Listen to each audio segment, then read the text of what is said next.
Government drama llama ding dong, back with information about student loans. As some of you may recall from what feels like eons at this point, there was a whole thing with student loan borrowers not being discharged from their student loans. Borrowers scored a major victory on Wednesday after a federal appeals court rejected an emergency appeal by the U.S. Department of Education to delay student loan relief for tens of thousands of Americans who claimed they were defrauded by their school.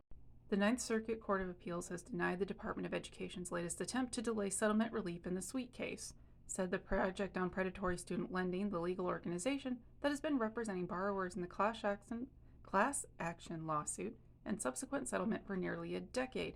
In a statement on Twitter on Wednesday, again, the law has proven to be on our side.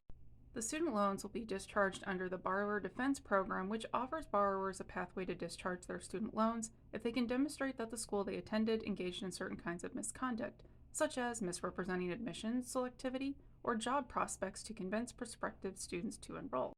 There's an approved list of more than 100 institutions. Settlement relief includes the discharge of applicable federal student loans as well as refunds of prior payments borrowers made on those loans. Relief can also include the deletion of negative credit reporting associated with the discharged student loans.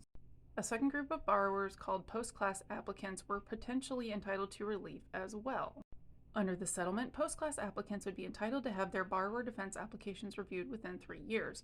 If the Education Department failed to issue a decision on their application by the end of January 2026, post-class applicants would be entitled to full settlement relief, just like the existing class members. Despite having a 3-year window to review borrower defense requests for post-class applicants, the Education Department only adjudicated a small portion of more than 200,000 applications. And since this current regime is trying to get rid of the Department of Education, part of that means making it to where the department doesn't work properly, so they can use instances like this to say, see, the Department of Education doesn't work, so we should just get rid of it. The legal group that says Sweet versus McMahon,